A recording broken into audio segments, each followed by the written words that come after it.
So this time, we're going to take a look at WeWork Day 3 and its bankruptcy and its potential to hit other players in this space. Bloomberg's Sonali Basak joins us, along with Jamie Hodari, co-founder of Industrious, a WeWork rival. Jamie, great to see you. Thanks for having me back. Okay, so WeWork finally went bankrupt this week. Okay, and what does this mean for you? For us, many of their spaces are going to end up closing as a result, and us and other competitors will probably take over some of them. There's going to be customers that move to other providers. But in general, I think that this is potentially going to present the sort of dividing line between V1 of our industry, this is maybe the death knell of that, and the next generation of where flex office is going, which I think is actually very exciting and one of the real bright spots within an otherwise troubled commercial real estate market. There's a lot of people that are kind of calling doomsday on the commercial real estate market with the scale of which WeWork is exiting locations. 40 in New York, they have almost 800 leases in many locations in big cities. Do you think that this signals disaster, or are there ways for the industry to maneuver this, the commercial real estate industry in particular? I think a lot of the stuff around, this is going to be apocalyptic for the real estate industry is overblown. The reason is, and I'll come back to this hopefully throughout the conversation, our industry is a lot like the hotel industry. So when a Marriott decides to close, it usually becomes a Hyatt or it becomes a Westin. You don't have a building that then sits empty for years. And most of these WeWork spaces are simply going to become an Industrious or an IWG or will be run directly by the landlord. They're not going to actually sit empty the way a lot of the press has described it. Other than the ultra large ones where they took down a whole building, those will probably shrink by about half. Jamie, I would have thought, good morning by the way, that this would be the perfect time for your industry. Everybody's talking about hot desking. Everybody's talking about working from home, coming in a few days, the flexible approach. How did we find ourselves in a situation where the stock that's emblematic of this industry fails, yet the wind is blowing in the right direction?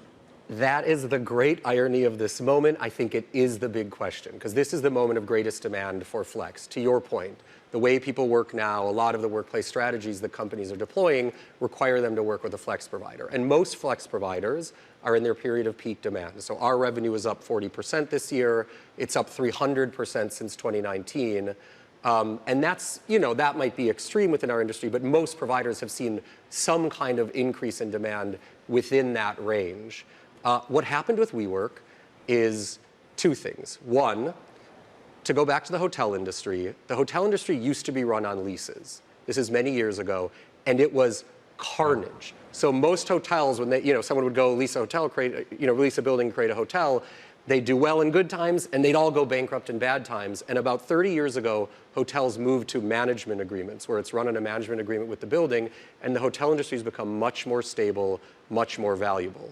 Our industry has undergone that same shift. So Industrious, for example, only does management agreements. WeWork is one of the legacy providers that was entirely based on leases, and that structure, that boom and bust business model, put them in a very precarious position. And I would finish by saying an easy way to think about it is WeWork's liabilities, just their fixed liabilities, their rent plus interest, was 85% of their revenue last quarter. There's no business on earth. There's no viewer that could imagine a company where 85% of their revenue goes to fixed expenses before you even need to run your company that would be able to survive. So that's what took them down. What does this mean for the lessons learned? If you think about it, Industrious was actually formed around the same time as WeWork, and you only have less than 200 office spaces while they had almost 800. Was this the rate of growth? Was it the long-term leases? Ultimately, what are some of the big things that you've taken from this experience that you would do differently now? There were moments growing at a more moderate pace where I felt anxious about it. I felt like, are we making the wrong decision? I do think it's helped validate that, a nice compounded 30, 40% a year growth is a more sustainable way to run a business than trying to triple in size every year. And I think it is part of the lesson is about that lease-based model, that basically they signed a lot of leases at the top of the market, and that's very unforgiving. So in general, I take away from it, this is a sector with a lot of demand, but you got to be thoughtful about your pathway for growth. And you have to have business models that are meant to profit and be sustainable, not to jack up revenue in the short run and sort of put down to tomorrow, well, we'll figure out how to be profitable tomorrow. Jamie, can you just talk me through what you see actually happening in this space going forward from here, what the actual demands are? a lot of people are still trying to figure out their work life, trying to understand what their jobs are going to look like going forward. What do you see happening? We're seeing a lot of hot desking now. We're seeing, obviously, a lot of flexibility. We're seeing a lot of working from home. How do you see this process shaking out, settling down? What I see, I think in Asia, employers will mostly ask employees to come back to work 5 days a week. In Europe, it'll be a mix. And in the US, most employers will allow employees to choose what to do.